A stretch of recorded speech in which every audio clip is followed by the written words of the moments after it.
Il y avait une fois un marchand qui était extrêmement riche. Il avait 6 enfants, 3 garçons et 3 filles. Et comme ce marchand était un homme d'esprit, il n'épargna rien pour l'éducation de ses enfants et leur donna toutes sortes de maîtres.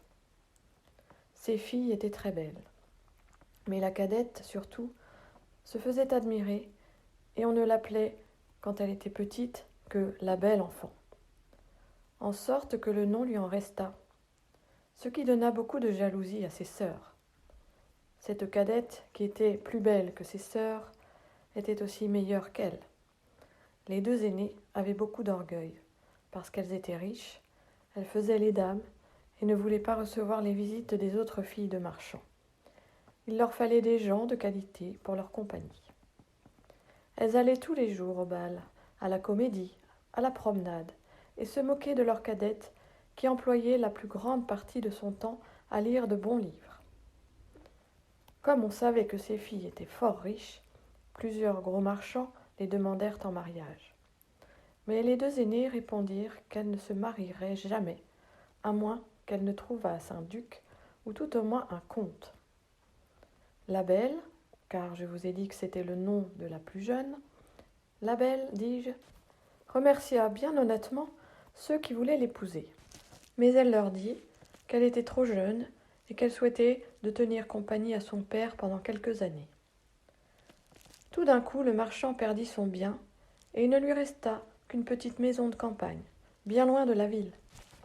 Il dit en pleurant à ses enfants qu'il fallait aller demeurer dans cette maison et qu'en travaillant comme des paysans, ils y pourraient vivre. Ses 2 filles aînées répondirent qu'elles ne voulaient pas quitter la ville et qu'elles avaient plusieurs amants qui seraient trop heureux de les épouser, quoiqu'elles n'eussent plus de fortune. Les bonnes demoiselles se trompaient. Leurs amants ne voulurent plus les regarder quand elles furent trop pauvres. Comme personne ne les aimait à cause de leur fierté, on disait « Elles ne méritent pas qu'on les plaigne, nous sommes bien aises de voir leur orgueil abaissé, qu'elles aillent faire des dames en gardant les moutons. » Mais en même temps, tout le monde disait « Pour la belle, nous sommes bien fâchés de son malheur. C'est une si bonne fille. Elle parlait aux pauvres gens avec tant de bonté. Elle était si douce, si honnête. Il y eut même plusieurs gentilshommes qui voulurent l'épouser, quoiqu'elle n'eût pas un sou.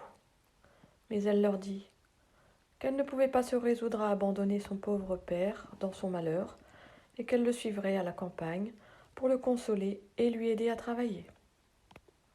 La pauvre belle avait été bien affligée d'abord de perdre sa fortune, mais elle s'était dit à elle-même « Quand je pleurerai bien fort, mes larmes ne me rendront pas mon bien. Il faut tâcher d'être heureuse sans fortune. » Quand ils furent arrivés à leur maison de campagne, le marchand et ses 3 fils s'occupèrent à labourer la terre. La belle se levait à 4 heures du matin et se dépêchait de nettoyer la maison et d'apprêter à dîner pour la famille. Elle eut d'abord beaucoup de peine, car elle n'était pas accoutumée à travailler comme une servante. Mais au bout de 2 mois, elle devint plus forte, et la fatigue lui donna une santé parfaite.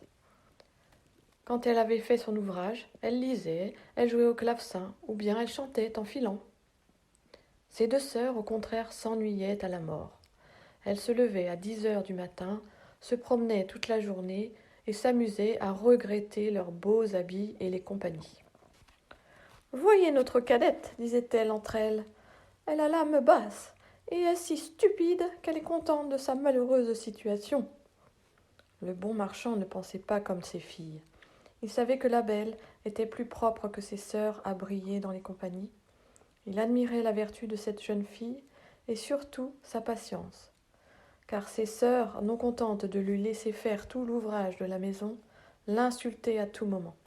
Il y avait un an que cette famille vivait dans la solitude, lorsque le marchand reçut une lettre par laquelle on lui marquait qu'un vaisseau, sur lequel il avait des marchandises, venait d'arriver heureusement. Cette nouvelle pensa tourner la tête à ses 2 aînées, qui pensaient qu'à la fin, elles pourraient quitter cette campagne où elles s'ennuyaient tant. Et quand elles virent leur père prêt à partir, elles le prièrent de leur apporter des robes, des palatines, des coiffures et toutes sortes de bagatelles. La belle ne lui demandait rien, car elle pensait en elle-même que tout l'argent des marchandises ne suffirait pas pour acheter ce que ses sœurs souhaitaient. « Tu ne me pries pas de t'acheter quelque chose ?» lui dit son père. « Puisque vous avez la bonté de penser à moi, lui dit-elle, je vous prie de m'apporter une rose, car il n'en vient point ici. » Ce n'est pas que la belle se souciât d'une rose, mais elle ne voulait pas condamner par son exemple la conduite de ses sœurs, qui auraient dit que c'était pour se distinguer qu'elle ne demandait rien. Le bonhomme partit, mais quand il fut arrivé, on lui fit un procès pour ses marchandises, et après avoir eu beaucoup de peine, il revint aussi pauvre qu'il était auparavant. Il n'avait plus que 30 000 pour arriver à sa maison, et il se réjouissait déjà du plaisir de voir ses enfants. Mais, comme il fallait passer un grand bois, avant de trouver sa maison, il se perdit. Il neigeait horriblement. Le vent était si grand qu'il le jeta 2 fois en bas de son cheval, et la nuit étant venue, il pensa qu'il mourrait de faim ou de froid, ou qu'il serait mangé des loups, qu'il entendait hurler autour de lui. Tout à coup, en regardant au bout d'une longue allée d'arbres, il vit une grande lumière, mais qui paraissait bien éloignée. Il marcha de ce côté-là et vit que cette lumière sortait d'un grand palais qui était tout illuminé. Le marchand remercia Dieu du secours qu'il lui envoyait et se hâta d'arriver à ce château. Mais il fut bien surpris de ne trouver personne dans les cours. Son cheval, qui le suivait, voyant une grande écurie ouverte, entra dedans. Et ayant trouvé du foin et de l'avoine, le pauvre animal, qui mourait de faim, se jeta dessus avec beaucoup d'avidité. Le marchand l'attacha dans l'écurie et marcha vers la maison, où il ne trouva personne. Mais étant entré dans une grande salle, il y trouva un bon feu et une table chargée de viande, où il n'y avait qu'un couvert. Comme la pluie et la neige l'avaient mouillé jusqu'aux os, il s'approcha du feu pour se sécher et disait en lui-même « Le maître de la maison ou ses domestiques me pardonneront la liberté que j'ai prise, et sans doute ils viendront bientôt. » Il attendit pendant un temps considérable, mais 11 heures ayant sonné, sans qu'il vît personne, il ne put résister à la faim et prit un poulet qu'il mangea en 2 bouchées et en tremblant. Il but aussi quelques coups de vin, et devenu plus hardi, il sortit de la salle et traversa plusieurs grands appartements magnifiquement meublés. À la fin, il trouva une chambre où il y avait un bon lit, et comme il était minuit passé et qu'il était las, il prit le parti de fermer la porte et de se coucher. Il était 10 heures du matin quand il se leva le lendemain, et il fut bien surpris de trouver un habit fort propre à la place du sien qui était tout gâté. « Assurément, dit-il en lui-même, ce palais appartient à quelque bonne fée qui a eu pitié de ma situation. » Il regarda par la fenêtre et ne vit plus de neige, mais des berceaux de fleurs qui enchantaient la vue. Il rentra dans la grande salle où il avait soupé la veille, et il vit une petite table où il y avait du chocolat. « Je vous remercie, madame la fée, dit-il tout haut, d'avoir eu la bonté de penser à mon déjeuner. » Le bonhomme, après avoir pris son chocolat, sortit pour aller chercher son cheval, et comme il passait sous un berceau de roses, il se souvint que la belle lui en avait demandé, et cueillit une branche où il y en avait plusieurs. En même temps, il entendit un grand bruit, et vit venir à lui une bête si horrible qu'il fut tout près de s'évanouir. « Vous êtes bien ingrat, lui dit la bête d'une voix terrible. Je vous ai sauvé la vie en vous recevant dans mon château, et pour ma peine, vous me volez mes roses que j'aime mieux que toute chose au monde. Il faut mourir pour réparer cette faute. Je ne vous donne qu'1 quart d'heure pour demander pardon à Dieu. » Le marchand se jeta à genoux, et il dit à la bête en joignant les mains « Monseigneur, pardonnez-moi. Je ne croyais pas vous offenser en cueillant une rose pour une de mes filles qui m'en avait demandé. »« Je ne m'appelle point Monseigneur, répondit le monstre, mais la bête. Je n'aime point les compliments, moi. Je veux qu'on dise ce que l'on pense. Ainsi, ne croyez pas me toucher par vos flatteries. Mais vous m'avez dit que vous aviez des filles. Je veux bien vous pardonner, à condition qu'une de vos filles vienne volontairement pour mourir à votre place. Ne me raisonnez pas. Partez, et si vos filles refusent de mourir pour vous, jurez que vous reviendrez dans 3 mois. » Le bonhomme n'avait pas dessein de sacrifier une de ses filles à ce vilain monstre, mais il pensa, au moins, j'aurai le plaisir de les embrasser encore une fois. Il jura donc de revenir, et la bête lui dit qu'il pouvait partir quand il voudrait. « Mais, ajouta-t-elle, je ne veux pas que tu t'en ailles les mains vides. Retourne dans la chambre où tu as couché, tu y trouveras un grand coffre vide. Tu peux y mettre tout ce qui te plaira. Je le ferai porter chez toi. » En même temps, la bête se retira, et le bonhomme dit en lui-même : « S'il faut que je meure, j'aurai la consolation de laisser du pain à mes pauvres enfants. » Il retourna dans la chambre où il avait couché, et y ayant trouvé une grande quantité de pièces d'or, il remplit le grand coffre dont la bête lui avait parlé, le ferma, et ayant repris son cheval qu'il retrouva dans l'écurie, il sortit de ce palais avec une tristesse égale à la joie qu'il avait lorsqu'il y était entré. Son cheval prit de lui-même une des routes, et en peu d'heures, le bonhomme arriva dans sa petite maison. Ses enfants se rassemblèrent autour de lui. Mais au lieu d'être sensible à leurs caresses, le marchand se mit à pleurer en les regardant. Il tenait à la main la branche de rose qu'il apportait à la belle. Il la lui donna et lui dit : « La belle, prenez ces roses, elles coûteront bien cher à votre malheureux père. » Et tout de suite, il raconta à sa famille la funeste aventure qui lui était arrivée. À ce récit, ses deux aînés jetèrent de grands cris et dirent des injures à la belle qui ne pleurait point. « Voyez ce que produit l'orgueil de cette petite créature, disait-elle. Que ne demandait-elle des ajustements comme nous ? Mais non, mademoiselle voulait se distinguer. Elle va causer la mort de notre père et elle ne pleure pas. » « Cela serait fort inutile, reprit la belle. Pourquoi pleurerais-je la mort de mon père ? Il ne périra point.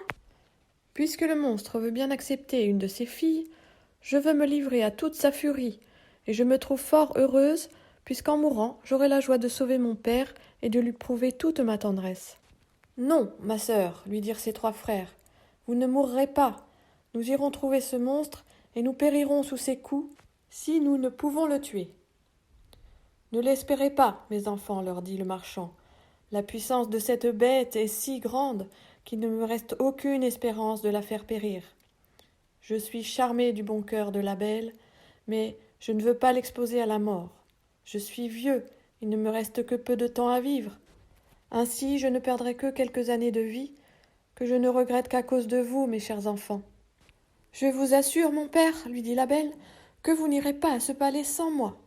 Vous ne pouvez m'empêcher de vous suivre.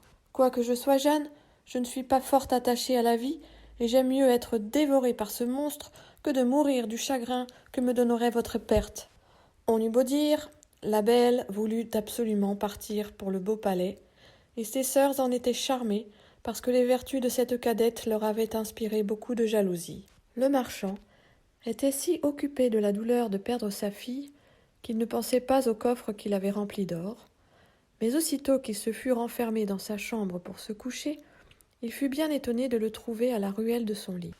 Il résolut de ne point dire à ses enfants qu'il était devenu si riche parce que ses filles auraient voulu retourner à la ville, qu'il était résolu de mourir dans cette campagne. Mais il confia ce secret à la belle, qui lui apprit qu'il était venu quelques gentilshommes pendant son absence, et qu'il y en avait deux qui aimaient ses sœurs. Elle pria son père de les marier, car elle était si bonne qu'elle les aimait, et il leur pardonnait de tout son cœur le mal qu'elle lui avait fait. Ces deux méchantes filles se frottaient les yeux avec un oignon pour pleurer lorsque la belle partit avec son père, mais ses frères pleuraient tout de bon, aussi bien que le marchand. Il n'y avait que la belle qui ne pleurait point, parce qu'elle ne voulait pas augmenter leur douleur. Le cheval prit la route du palais, et sur le soir, ils l'aperçurent illuminé, comme la première fois. Le cheval fut tout seul à l'écurie, et le bonhomme entra avec sa fille dans la grande salle, où ils trouvèrent une table magnifiquement servie avec 2 couverts. Le marchand n'avait pas le cœur de manger, mais Belle, s'efforçant de paraître tranquille, se mit à table et le servit. Puis elle disait en elle-même : « La bête veut m'engraisser avant de me manger, puisqu'elle me fait si bonne chère. » Quand ils eurent soupé, ils entendirent un grand bruit et le marchand dit adieu à sa pauvre fille en pleurant, car il pensait que c'était la bête. Belle ne put s'empêcher de frémir en voyant cette horrible figure, mais elle se rassura de son mieux, et le monstre lui ayant demandé si c'était de bon cœur qu'elle était venue, Elle lui dit en tremblant qu'oui. Vous êtes bien bonne, dit la bête, et je vous suis bien obligée. Bonhomme, partez demain matin, et ne vous avisez jamais de revenir ici. Adieu, la belle, adieu, la bête, répondit-elle, et tout de suite le monstre se retira. Ah, ma fille, lui dit le marchand, en embrassant la belle, je suis à demi mort de frayeur. Croyez-moi, laissez-moi ici. Non, mon père, lui dit la belle avec fermeté, vous partirez demain matin, et vous m'abandonnerez au secours du ciel. Peut-être aura-t-il pitié de moi. Ils furent se coucher, et croyaient ne pas dormir de toute la nuit, mais à peine furent-ils dans leur lit que leurs yeux se fermèrent. Pendant son sommeil, la belle vit une dame qui lui dit « Je suis contente de votre bon cœur, la belle. La bonne action que vous faites en donnant votre vie pour sauver celle de votre père ne demeurera point sans récompense. » La belle, en s'éveillant, raconta ce songe à son père, et quoiqu'il le consolât un peu, cela ne l'empêcha pas de jeter de grands cris quand il fallut se séparer de sa chère fille. Lorsqu'il fut parti, la belle s'assit dans la grande salle et se mit à pleurer aussi. Mais comme elle avait beaucoup de courage, elle se recommanda à Dieu et résolut de ne point se chagriner pour le peu de temps qu'elle avait à vivre. Car elle croyait fermement que la bête la mangerait le soir. Elle résolut de se promener en attendant et de visiter ce beau château. Elle ne pouvait s'empêcher d'en admirer la beauté. Mais elle fut bien surprise de trouver une porte sur laquelle il y avait écrit « Appartement de la belle ». Elle ouvrit cette porte avec précipitation, et elle fut éblouie de la magnificence qui y régnait. Mais ce qui frappa le plus sa vue fut une grande bibliothèque, un clavecin et plusieurs livres de musique. « On ne veut pas que je m'ennuie, dit-elle tout bas. Elle pensa ensuite « Si je n'avais qu'un jour à demeurer ici, on ne m'aurait pas fait une telle provision. » Cette pensée ranima son courage. Elle ouvrit la bibliothèque et vit un livre où il y avait écrit en lettres d'or « Souhaitez, commandez, vous êtes ici la reine et la maîtresse. » Hélas, dit-elle en soupirant, je ne souhaite rien que de voir mon pauvre père et de savoir ce qu'il fait à présent. Elle avait dit cela en elle-même. Quelle fut sa surprise, en jetant les yeux sur un grand miroir, d'y voir sa maison où son père arrivait avec un visage extrêmement triste. Ses sœurs venaient au-devant de lui, et malgré les grimaces qu'elles faisaient pour paraître affligées, la joie qu'elles avaient de la perte de leur sœur paraissait sur leur visage. Un moment après, tout cela disparut, et la belle ne put s'empêcher de penser que la bête était bien complaisante, qu'elle n'avait rien à craindre d'elle. À midi, elle trouva la table mise, et pendant son dîner, elle entendit un excellent concert, quoiqu'elle ne vit personne. Le soir, comme elle allait se mettre à table, elle entendit le bruit que faisait la bête, et ne put s'empêcher de frémir. « La belle, lui dit ce monstre, voulez-vous bien que je vous voie souper ?» « Vous êtes le maître, répondit la belle en tremblant. »« Non, répondit la bête, il n'y a ici de maîtresse que vous. Vous n'avez qu'à me dire de m'en aller si je vous ennuie. Je sortirai tout de suite.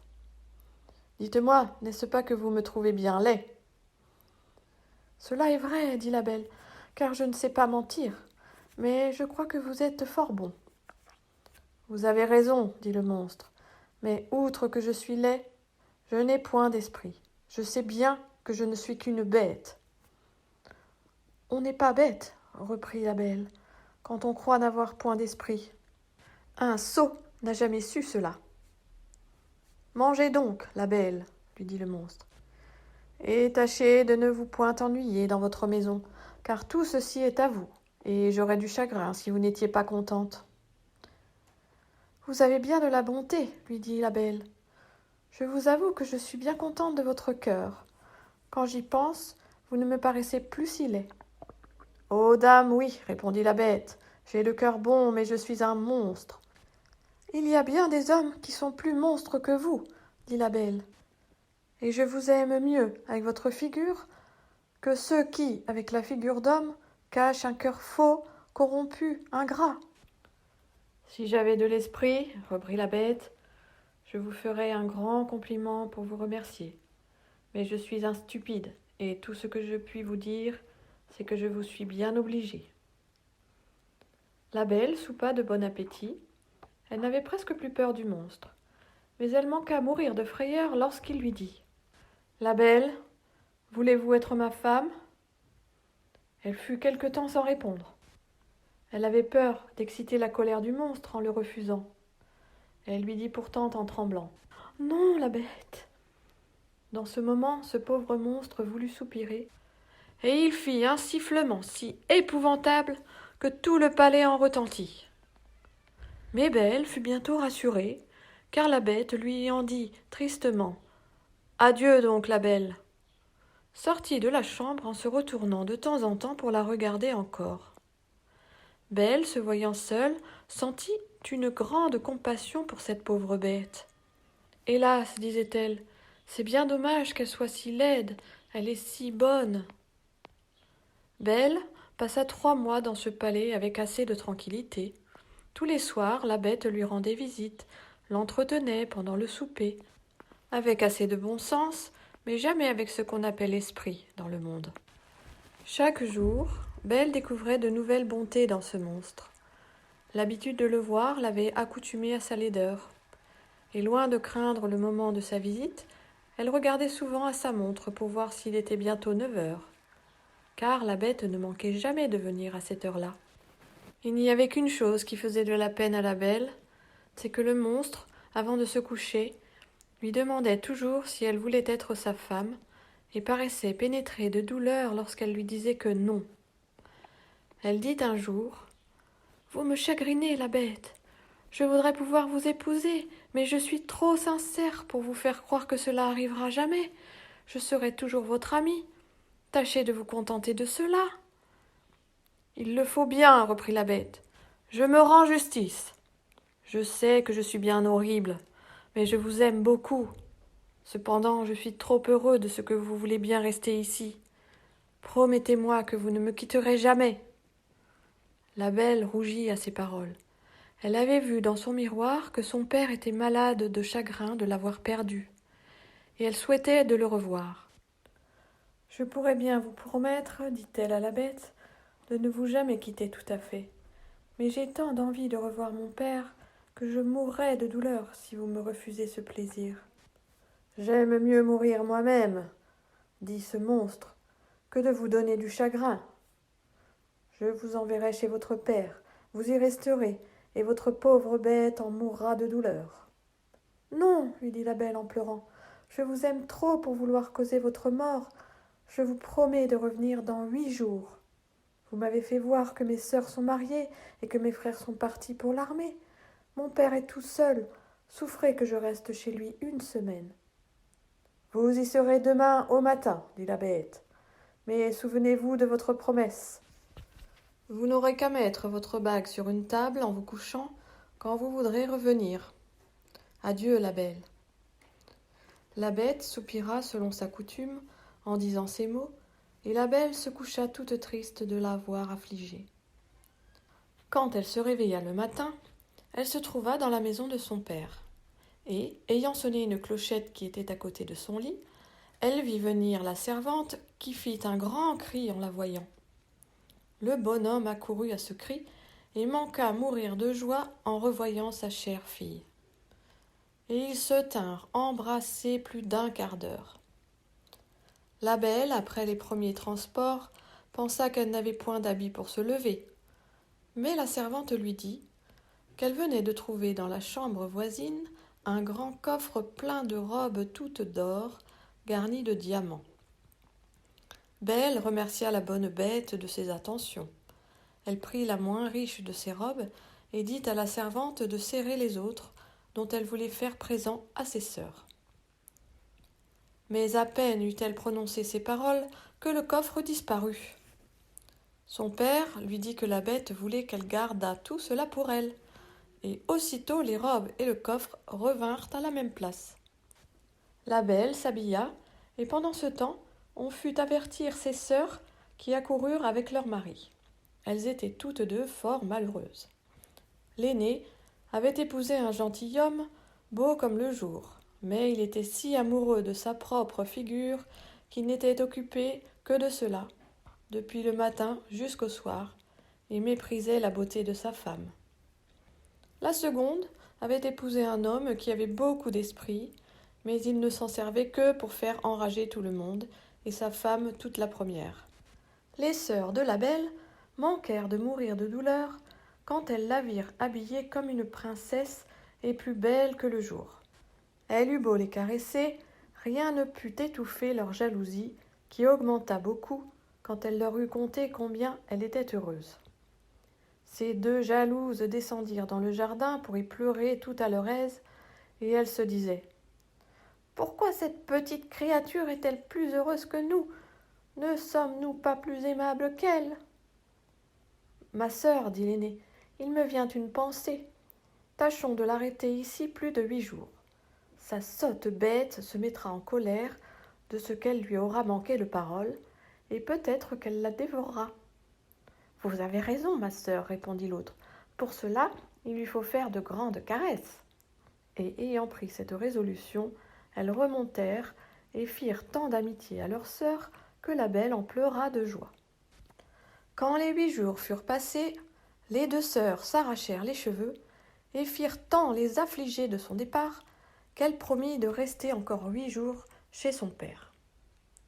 Cependant, Belle se reprochait le chagrin qu'elle allait donner à sa pauvre bête, qu'elle aimait de tout son cœur, et elle s'ennuyait de ne plus la voir. La 10e nuit qu'elle passa chez son père, elle rêva qu'elle était dans le jardin du palais et qu'elle voyait la bête couchée sur l'herbe et près de mourir, qui lui reprochait son ingratitude. La belle se réveilla en sursaut et versa des larmes. « Ne suis-je pas bien méchante, disait-elle, de donner du chagrin à une bête qui a pour moi tant de complaisance ? Est-ce sa faute si elle est si laide et si elle a peu d'esprit ? Elle est bonne, cela vaut mieux que tout le reste. Pourquoi n'ai-je pas voulu l'épouser ? Je serais plus heureuse avec elle que mes sœurs avec leurs maris. Ce n'est ni la beauté ni l'esprit d'un mari qui rendent une femme contente. C'est la bonté du caractère, la vertu, la complaisance. Et la bête a toutes ces bonnes qualités. Je n'ai point d'amour pour elle, mais j'ai de l'estime, de l'amitié, de la reconnaissance. Allons, il ne faut pas la rendre malheureuse. Je me reprocherai toute ma vie mon ingratitude. » À ces mots, Belle se lève, met sa bague sur la table et revient se coucher. À peine fut-elle dans son lit qu'elle s'endormit. Et quand elle se réveilla le matin, elle vit avec joie qu'elle était dans le palais de la bête. Elle s'habilla magnifiquement pour lui plaire et s'ennuya à mourir toute la journée en attendant 9 heures du soir. Mais l'horloge eut beau sonner, la bête ne parut point. La belle, alors, craignit d'avoir causé sa mort. Elle courut tout le palais en jetant de grands cris. Elle était au désespoir.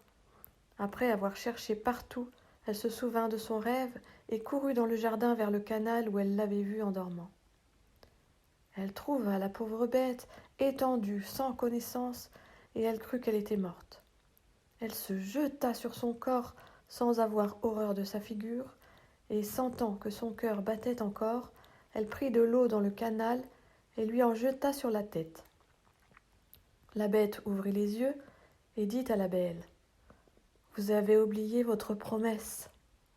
Le chagrin de vous avoir perdue m'a fait résoudre à me laisser mourir de faim, mais je meurs content, puisque j'ai le plaisir de vous revoir encore une fois. »« Non, ma chère bête, vous ne mourrez point, lui dit la belle, vous vivrez pour devenir mon époux.